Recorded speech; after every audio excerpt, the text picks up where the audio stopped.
Hi everybody, welcome to my next chatty catchy uppy video-y thingy, and I am starting off in this video by talking about my latest Wild Spirit card revamp. And the card you can hopefully see before you is the World from the Wild Spirit deck, which was called Wild Harvest. Well, it was called Reaper Wild Harvest, but I'm not sure about the Reaper bit. I don't know whether that's going to be continuing with the new deck. We'll keep for Wild Harvest though, so let's call it Wild Harvest. Now the thing that I've improved on for this one is in the original, I didn't understand, as I've tried to explain before, I didn't understand about the way that things would be cropped, how much of the original image I was going to lose. So she ended up, this lady, being, her head is far too close to the top, her hands are far too close to the top, the basket at the bottom has been chopped off, and it lost too much of the image to make it nice and balanced as I'd like it to be. And I have tried very hard to add in enough crop room or bleed room around the outside of this image so that she's more centered and we don't lose so much of her or the basket at the bottom, which is a lot more prominent than it was. I will just try and without tilting too drastically, I'll just try and pan up a bit there so you can see it, and I will include a much nicer, brighter version of this in the thumbnail image, and hopefully when I eventually get this Instagram account sorted out you'll be able to look at it and in more detail there. But for now I just wanted to share with you that I am making progress, and this is the second revamp that I've done, so that's good, isn't it? So I'm managing to do, at the moment, that won't be always, but at the moment I've managed to do one a week, so there's only 76 weeks left to go before it'll all be finished, although I'm not going to be able to work on them every week, but more on that in another video sometime. I'll try not to gesticulate too much because every time I do the camera is jigging about. Okay, so I have improved on it by adding the border in, and I've also got rid of the I think I explained this in the first video that I made about the other card revamp, that don't do this black line around everything anymore. That is not part of my style. Things are much more fluid now, they blend into each other much more, and hopefully it's a great improvement, because if I haven't improved in all this time then there's something very sadly wrong with my work, isn't there? And another thing I've done is I've changed a lot of the flowers. They're a lot smaller, there's a lot more perspective in it rather than it just all being in your face as it is in this card. I think it's all a bit too big and bleh. So this one is a little bit, whoops, this one is more subtle, there's more flowers and there's definitely more of the basket in the bottom. And the main thing that's changed about this card is that I put a scythe in the original, which I didn't like at all. When I came to redo this card and I started doing the scythe, I thought, no, I don't like that anymore. I think it should be a sickle. So the scythe has now become, oh, professionalism, a sickle here, which is much nicer and more gentle, and that's why I'm not sure about calling it Reaper anymore, even though it's not about the Grim Reaper, obviously, but it just has more, I don't know, the connotations are a bit more brutal, aren't they, Reaper? So I don't know, maybe it'll stay, maybe it won't, but that's not important at this stage. What is important is that I'm working on it and it's coming together, and I'm really happy to be revisiting these cards and to be presenting them in a more updated and, I think, more attractive way. What do you think? Have you got any thoughts on it? Oh, the card over here is the World card from the Everyday Enchantment deck that I've just included there. And I'll just say that I have done this card because somebody, I'm sorry I can't remember your name now, please don't take that as an insult of any kind, but somebody requested that I did this card next. So my question now is, have you got any cards you'd like me to do next from the Wild Spirit deck? Which one would you like to see revamped? If you're aware of the Wild Spirit deck, do you have a card that you'd like me to do? Or if you just don't know about the Wild Spirit deck yet, is there a card from the Major Arcana you'd like to see me doing next? That will be good, and then I will follow up with a video about the everyday enchantment version. But it's all taking time, and because I'm doing the revamp of the Wild Spirit deck, there isn't so much time for me to do videos, so I'm going to have to manage this better as I go along, but for now that's what's been occurring. So yes, let me know which card you would like me to do revamp next and which card you would like me to talk about next. And when I do talk about the Everyday Enchantment version, I will also mention the Wild Spirit version just briefly, because that's not what we're focusing on so much at the moment, just the revamp. So I hope you like this. I think it's very attractive.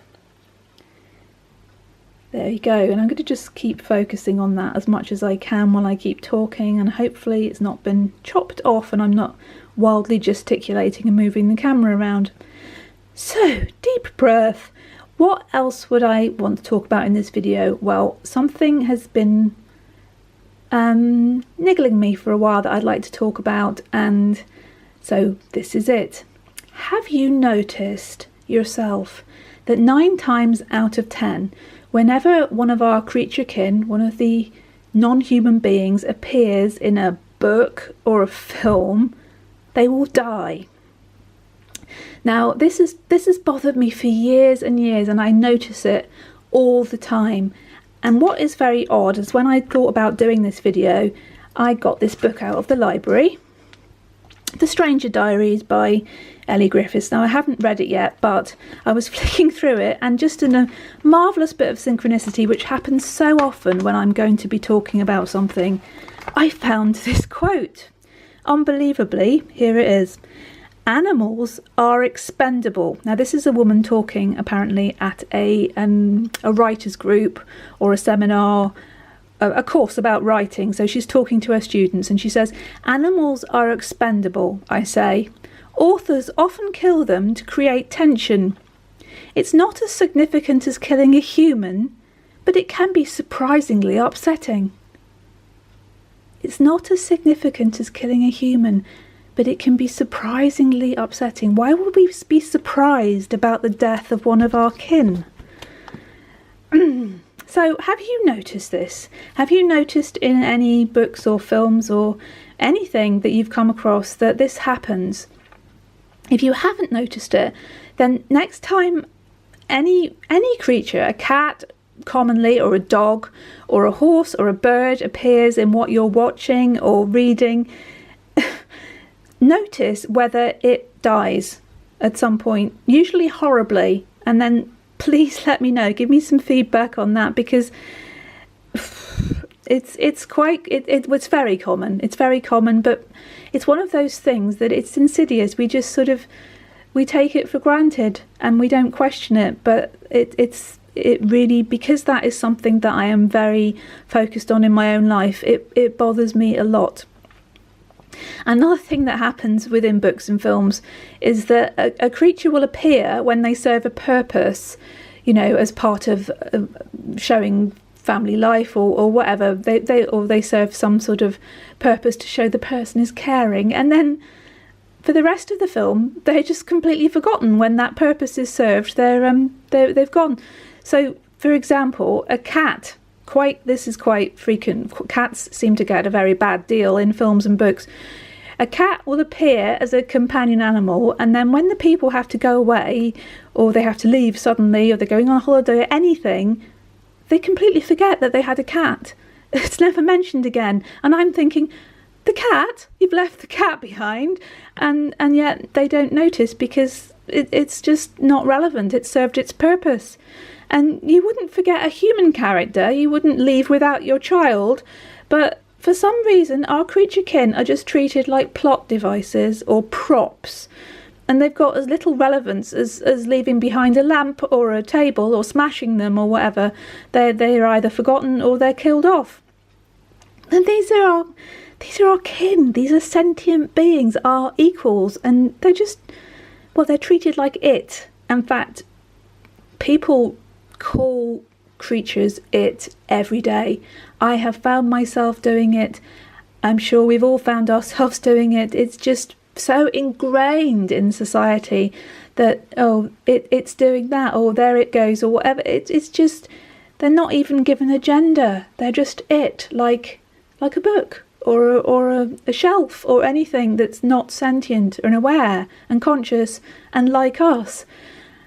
And that leads me on to my next point, which is, have you noticed that so many of our insults are based on our creature kin, which is very disturbing when you come to actually note how many there are. For instance, what a cow, he's a pig, you're such a bitch. And then there's that very modern thing where people say the sheep'll follow anything they're told to. And then we say things like, don't be catty, you're such a chicken. And we say people are batty. When somebody's harassing or annoying us, we say that they're badgering. And yet none of these words actually describes the creature that they're based in. Female dogs aren't innately horrible, are they? And bats aren't deranged. They're very intelligent, amazing creatures. They're not unstable. They're not batty. It's just got no connection with the actual creature. And this really surprised me when I found this one out. You know, the very common term is behaving like lemmings. And then I found out that lemmings don't throw themselves off cliffs. That was an invention of Walt Disney in 1958 for a plot device for the documentary they were making. Have you ever thought about that? You might have already known that. I might be sort of, I hope I'm not preaching, but preaching to the converted, as it were. Have you noticed any of these things? Have you noticed the insult and the actual root of all insults is to say that somebody's like an animal? Well, yes, we're animals. How is that an insult? I just really want to challenge these things, and I'd like me to stop using it. Does that make sense? I think it does. I'd like us to stop using these demeaning, inaccurate words that just relegate our creature kin to some insult, something lesser than. It's so sad, really. And I'm not saying this because of some politically correct self-censorship type thing. It's because every time we do this, or we hear somebody else doing it and don't challenge it, we're just reinforcing the idea that our creature kin are just defective. They're less than us. They're expendable, and they are it. They are it in a bad way. And it just really doesn't help anybody appreciate them as our equals. When I go onto my video about wild spirituality, which I'll be doing soon, it really wild spirituality, being a wild spirit, really centres on and celebrates the unity and parity of all beings. And that was a great part of my everyday enchantment tarot as well. It was about the absolute interconnectedness of all beings and their equality. And I think that is really important, and I will be talking about that more and more because it's just so vital to my work. And this is all about sharing the ethos behind what I do. It's not just about creating pretty pictures, it's about really communicating something that I think is worthwhile and valuable, and perhaps isn't being shared quite as much as it should be. So I consider that to be part of my role in the world. I'm not saying any of this because I want us to beat ourselves up every time we slip up and use an animal-based insult, a creature-based insult, but just to be aware. Just all about awareness, isn't it? Just to be aware of how what we say, those words that we use, they have power, and they can demean our creature kin rather than reinforcing our connection to them. And that is not something that we as wild spirited, green spirited, empathic, compassionate people should be doing, really. Although, you know, obviously we're going to keep making mistakes. I make mistakes every single day, and I don't want us to, you know, be giving ourselves a hard time about that, but just to notice it, just be aware of it. What do you think about that? Have you got any thoughts on that? And also, what do you think about something like a cat cafe? Have you got that where you live? Have you heard of a cat cafe? Like I said earlier, cats seem to get a really hard time.